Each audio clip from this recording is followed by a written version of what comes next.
I have always followed logging and construction work. This time I had worked over 1 year on a construction job and thought a good vacation was in order. BC is famous for lost gold mines. One is supposed to be at the head of Toba Inlet. Why not look for this mine and have a vacation at the same time? I took the Union steamship boat to Lund, BC. From there I hired an old Indian to take me to the head of Toba Inlet. This old Indian was a very talkative old gentleman. He told me stories about gold brought out by a white man from this lost mine. This white man was a very heavy drinker, spent his money freely in saloons, but he had no trouble in getting more money. He would be away a few days, then come back with a bag of gold. Sasquatch. But one time he went to his mine what and kind never came animal back. He called a Sasquatch. Some people said a Sasquatch the Indians had killed him. They have hair all over their bodies, but they are not animals, they are people. Big people living in the mountains. My uncle saw the tracks of one that were 2 feet long. One old Indian saw one over 8 feet tall. I told the Indian I didn't believe in their old fables about mountain giants. It might have been some thousands of years ago, but not nowadays. The Indian said, there may not be many, but they still exist. We arrived at the head of the inlet about 4 p.m. I made camp at the mouth of a creek. The Indian had supper with me, and I told him to look out for me in about 3 weeks. I would be camping at the same spot when I came back. Next morning I took my rifle with me, but left my equipment at the camp. I decided to look around for some deer trail to lead me up into the mountains. On the way up the inlet, I had seen a pass in the mountain that I wanted to go through to see what was on the other side. I spent most of the forenoon looking for a trail but found none, except for a hogback running down to the beach. So I swamped out a trail from there. Got back to my camp about 3 p.m. that afternoon and made up my pack to be ready in the morning. My equipment consisted of one .32-30 Winchester rifle. I had a special home-made prospecting pick, axe on one end, pick on the other. I had a leather case for this pick which fastened to my belt. Also my sheath knife. The storekeeper at the Lund was cooperative. He gave me some cans for my sugar, salt, and matches to keep them dry. My grub consisted mostly of canned stuff, except for a side of bacon, a bag of beans, 4 pounds of prunes and 6 packets of macaroni, cheese, 3 pounds of pancake flour and 6 packets of rye king hardtack, 3 rolls of snuff, 1 quart sealer of butter, and 2 1-pound cans of milk.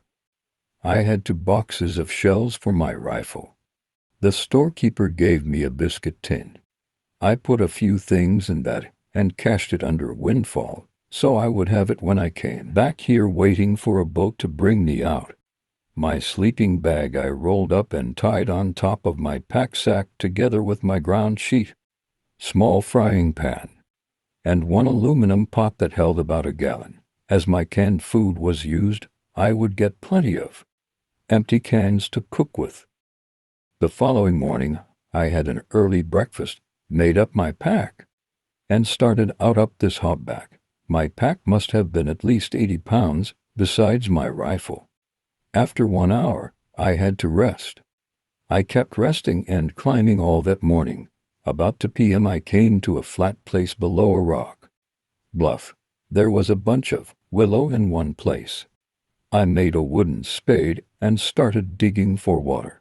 About a foot down I got seepings of water. So I decided to camp here for the night and scout around for the best way to get on from here. I must have been up to near 1,000 feet. There was a most beautiful view over the islands, and the straight tugboats with log booms, and fishing boats going in all directions, a lovely spot. I spent the following day prospecting round, but no sign of minerals. I found a deer trail leading towards this pass that I had seen on my way up the inlet. The following morning I started out early, while it was cool. It was steep climbing with my heavy pack. After a 3 hours climb, I was tired and stopped to rest.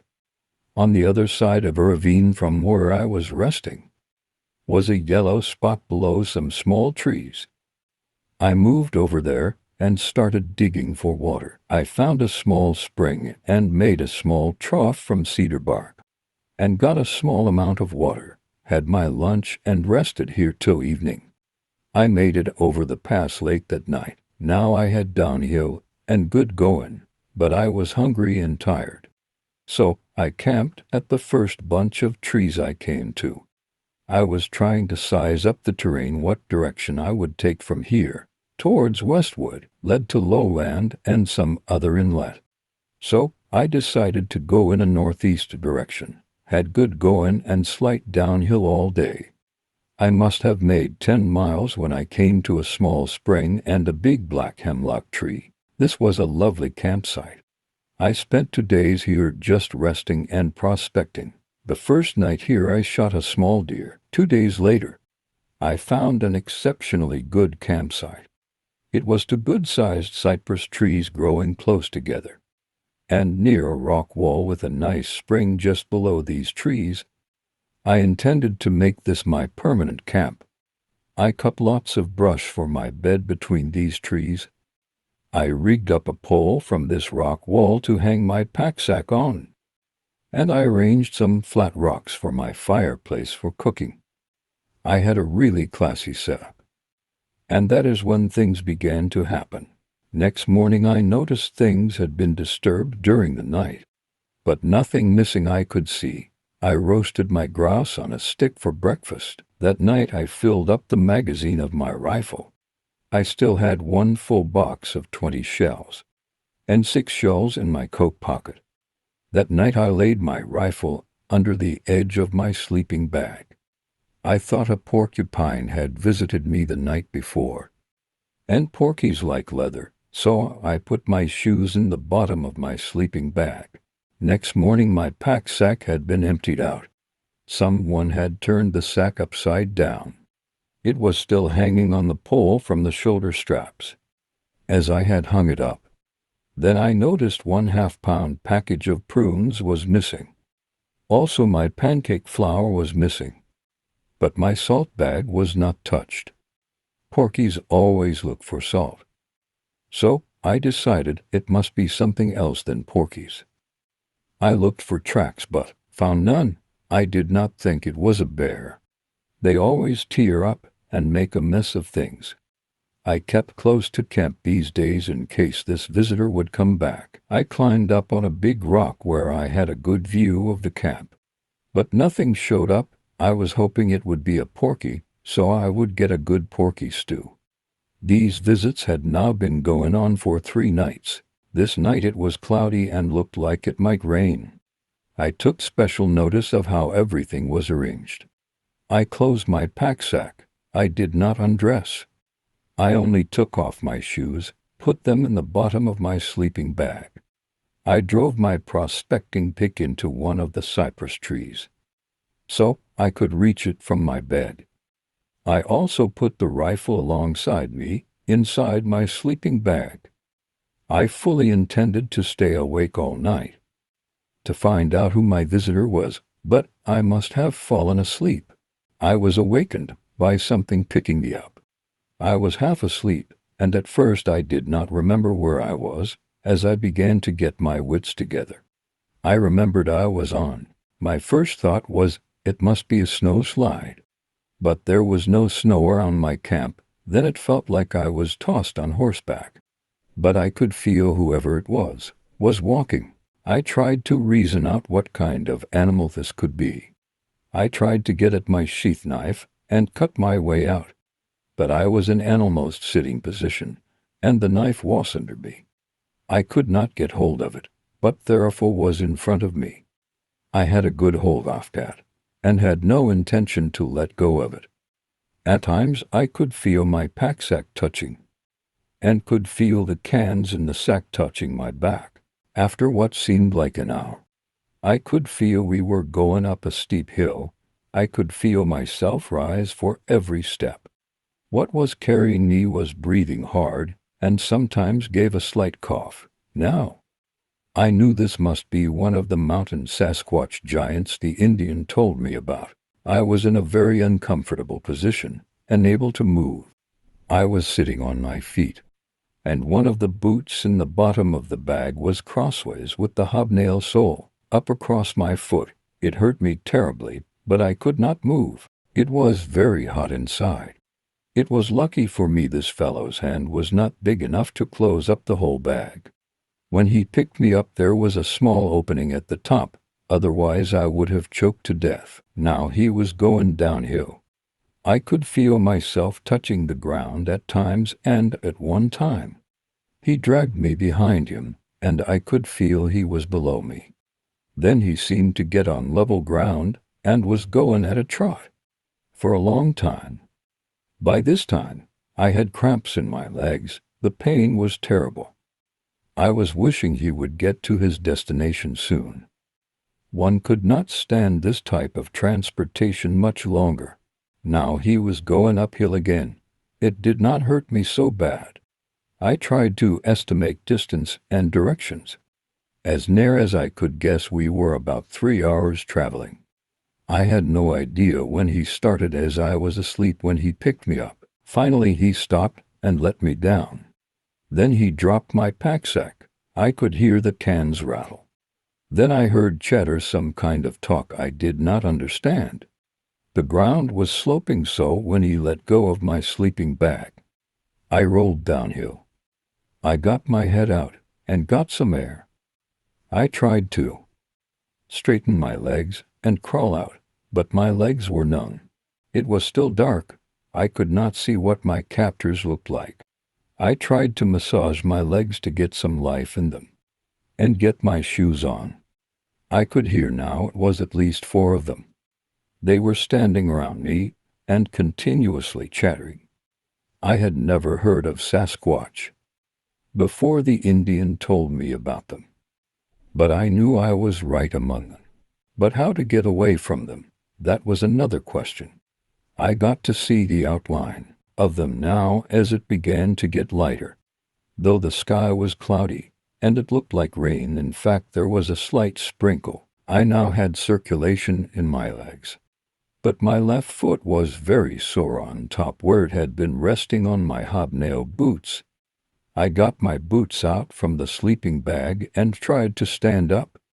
I found that I was wobbly on my feet, but I had a good hold of my rifle.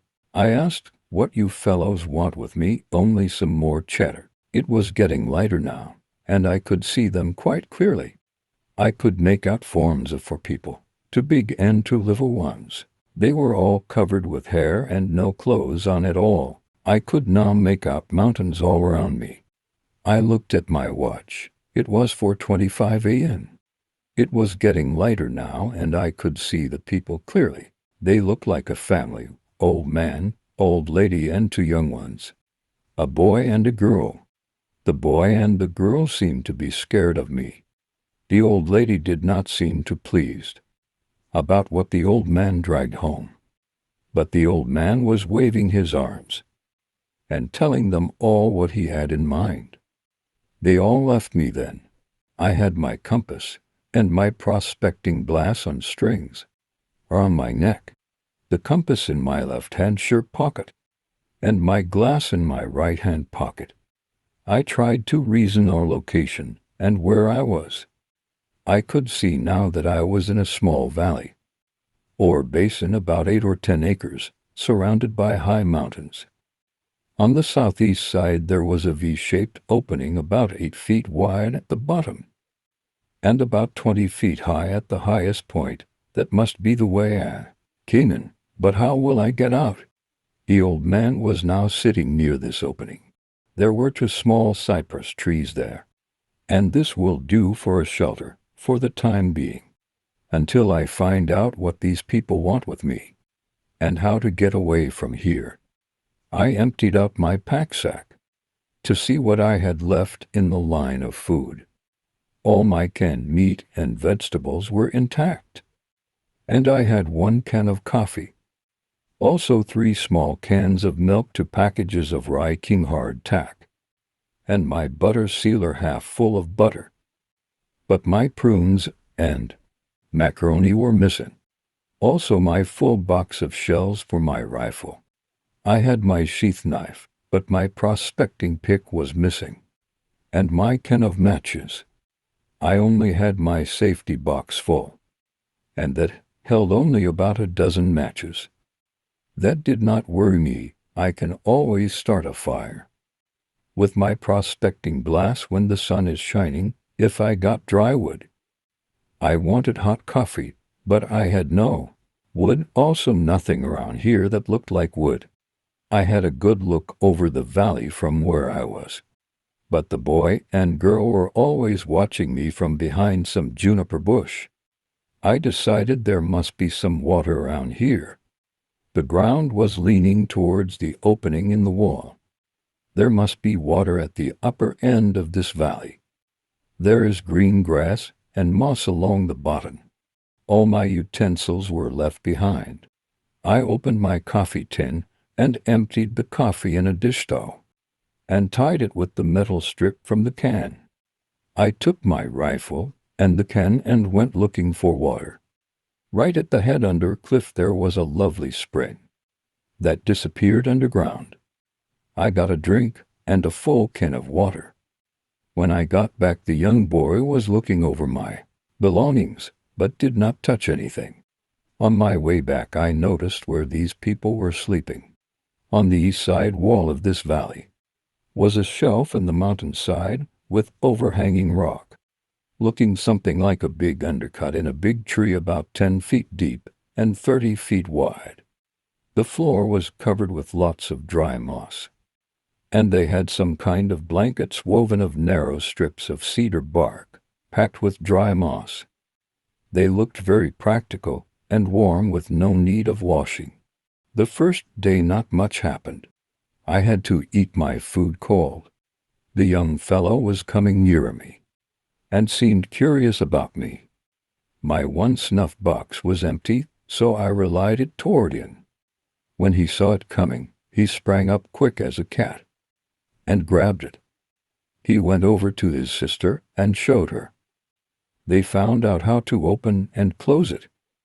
They spent a long time playing with it, then he trotted over to the old man and showed him. They had a long chatter. Next morning, I made up my mind to leave this place if I had to shoot my way out. I could not stay much longer. I had only enough grub to last me till I got back to Toba Inlet. I did not know the direction, but I would go downhill, and I would come out near civilization someplace. I rolled up my sleeping bag, put that inside my pack sack, packed the few cans I had, swung the sack on my back, injected the shell in the barrel of my rifle, and started for the opening in the wall. The old man got up, held up his hands as though he would push me back. I pointed to the opening. I wanted to go out, but he stood there pushing towards me and said something that sounded like "Saka, Saka." I backed up to about 60 feet. I did not want to be too close, I thought. If I had to shoot my way out, a 30-30 might not have much effect on this fellow. It might make him mad. I only had 6 shells, so I decided to wait. There must be a better way than killing him. In order to get out from here, I went back to my campsite to figure out some other way to get out. I could make friends with the young fellow or the girl. They might help me, if I only could talk to them. Then I thought of a fellow who saved himself from a mad bull by blinding him with snuff in his eyes. But how will I get near enough to this fellow to put snuff in his eyes? So I decided next time I give the young fellow my snuff box to leave a few grains of snuff in it. He might give the old man a taste of it. But the question is, in what direction will I go? If I should get out, I must have been near 25 miles northeast of Toba Inlet when I was kidnapped. This fellow must have traveled at least 25 miles. In the 3 hours he carried me. If he went west we would be near salt water. Same thing if he went south, therefore he must have gone northeast.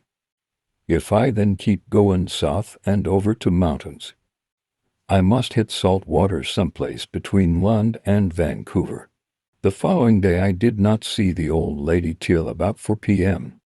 She came home with her arms full of grass and twigs and of all kinds of spruce and hemlock, as well as some kind of nuts that grow in the ground. I have seen lots of them on Vancouver Island. The young fellow went up the mountain to the east every day. He could climb better than a mountain goat. He picked some kind of grass with long sweet roots. He gave me some one day. They tasted very sweet.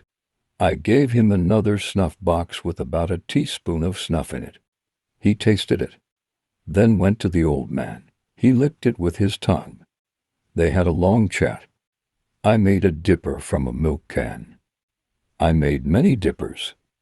You can use them for pots to top of any can small tree. You cut to slits near the then cut a limb from any cut down back of the limb.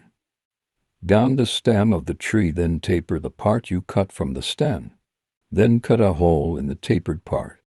Slide the tapered part in the slit you have made in the can. And you have a good handle on your can. I threw one over to the young fellow that was playing near my cap. He picked it up and looked at it, then he went to the old man and showed it to him. They had a long chatter. Then he came to me, pointed at the dipper, then at his sister. I could see that he wanted one for her too. I had other peas and carrots, so I made one for his sister. He was standing only 8 feet away from me.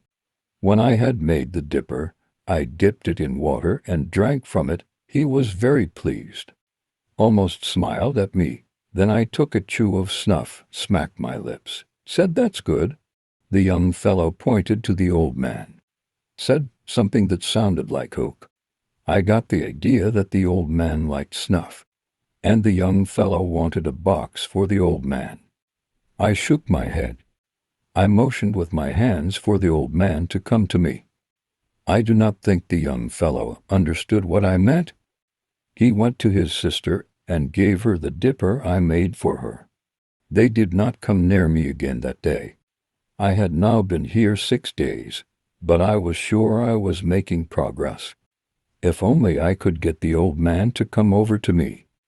Get him to eat a full box of snuff, that would kill him for sure, and that way kill himself. I wouldn't be guilty of murder. The old lady was a meek old thing.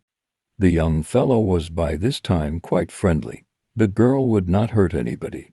Her chest was flat like a boy's, development like young ladies. I am sure if I could get the old man out of the way, I could easily have brought this girl out with me to civilization. But what good would that have been? I would have to keep her in a cage for public display. I don't think we have any right to force our way of life on other people, and I don't think they would like it. The noise and racket in a modern city, they would not like any more than I do. The young fellow might have been between 11 to 18 years old, and about 7 feet tall, and might weigh about 300 pounds. His chest would be 50 to 55 inches. His waist about 36 to 38 inches. He had wide jaws, narrow forehead that slanted upward round at the back about 4 or 5 inches higher than the forehead. The hair on their heads was about 6 inches long. The hair on the rest of their body was short and thick in places. The women's hair on the forehead had an upward turn, like some women have. They call it bangs among women's hairdos. Nowadays the old lady could have been anything between 40 to 70 years old. She was over 7 feet tall. She would be about 500 to 600 pounds. She had very wide hips and a goose-like walk. She was not built for beauty or speed. Some of those lovable brassieres and uplifts would have been a great improvement on her looks and her figure. The man's eye teeth were longer than the rest of the teeth. but not long enough to be called tusks. The old man must have been near 8 feet tall. Big barrel chest and big hump on his back, powerful shoulders. His biceps on upper arm were enormous and tapered down to his elbows. His forearms were longer than common people have, but well proportioned. His hands were wide, the palm was long and broad, and hollow like a scoop. His fingers were short in proportion to the rest of his hand. His fingernails were like chisels. The only place they had no hair was inside their hands and the soles of their feet and upper part of the nose and eyelids. I never did see their ears. They were covered with hair hanging over them. If the old man were to wear a collar, it would have to be at least 30 inches. I have no idea what size shoes they would need. I was watching the young fellow's foot one day when he was sitting down. The soles of his feet seemed to be padded like a dog's foot, and the big toe was longer than the rest and very strong. In mountain climbing, all he needed was footing for his big toe. They were very agile. To sit down, they turned their knees out and came straight down. To rise, they came straight up, without help of hands or arms. I don't think this valley was their permanent home. I think they moved from place to place, as food is available in different localities. They might eat meat, but I never saw them eat meat or do any cooking. I think this was probably a stopover place, and the plants with sweet roots on the mountainside might have been in season. This time of the year, they seem to be most interested in them. The roots have a very sweet and satisfying taste. They always seem to do everything for a reason. Wasted no time on anything they did not need when they were not looking for food. The old man and the old lady were resting, but the boy and the girl were always climbing something or some other exercise. A favorite position was to take hold of his feet with his hands and balance on his rump, then bounce forward. The idea seems to be to see how far he could go without his feet or hands touching the ground. Sometimes he made 20 feet. But what do they want with me? They must understand I cannot stay here indefinitely. I will soon have to make a break for freedom. Not that I was mistreated in any way. One consolation was that the old man was coming closer each day and was very interested in my snuff, watching me when I take a pinch of snuff. He seems to think it useless to only put it inside my lips. One morning after I had my breakfast, both the old man and the boy came and sat down only 10 feet away from me. This morning I made coffee. I had saved up all dry branches I found, and I had some dry moss, and I used all the labels from cans to start a fire. I got my coffee pot boiling, and it was strong coffee too, and the aroma from boiling coffee was what brought them over. I was sitting eating hardtack with plenty of butter and sipping coffee, and it sure tasted good. I was smacking my lips pretending it was better than it really was. I set the can down, that was about half full. I intended to warm it up later. I pulled out a full box of snuff, took a big chew. Before I had time to close the box, the old man reached for it. I was afraid he would waste it, and only had 2 more boxes. So I held on to the box, intending him to take a pinch, like I had just done. Instead, he grabbed the box and emptied it in his mouth, swallowed it in one gulp. Then he licked the box inside with his tongue. After a few minutes, his eyes began to roll over in his head. He was looking straight up. I could see he was sick. Then I grabbed my coffee can that was quite cold by this time. He emptied that in his mouth, grounds and all. That did no good. He stuck his head between his legs and rolled forwards a few times away from me. Then he began to squeal like a stuck pig. He grabbed my rifle. I said to myself, this is it. If he comes for me, I will shoot him plumb between his eyes. But he started for the spring. He wanted water. I packed the sleeping bag in my pack sack with the few cans I had left. The young fellow ran over to his mother. Then she began to squeal. He started for the opening in the wall, and he just made it. The old lady was right behind me. I fired one shot at the rock over her head. I guess she had never seen a rifle fired before. She turned and ran inside the wall. I injected another shell in the barrel of my rifle and started downhill, looking back over my shoulder every so often to see if they were coming. I was in a canyon, and good traveling, and I made fast time. Must have made 3 miles in some world record time. I came to a turn in the canyon, and I had the sun on my left. That meant I was going south, and the canyon turned west. I decided to climb the ridge ahead of me. I knew that I must have 2 mountain ridges between me and salt water, and by climbing this ridge I would have a good view of this canyon. So I could see if the Sasquatch were coming after me. I had a light pack and was making good time up this hill. I stopped soon after to look back to where I came from, but nobody followed me. As I came over the ridge I could see Mt. Baker, then I knew I was going in the right direction. I was hungry and tired. I opened my pack sack to see what I had to eat. I decided to rest here for a while.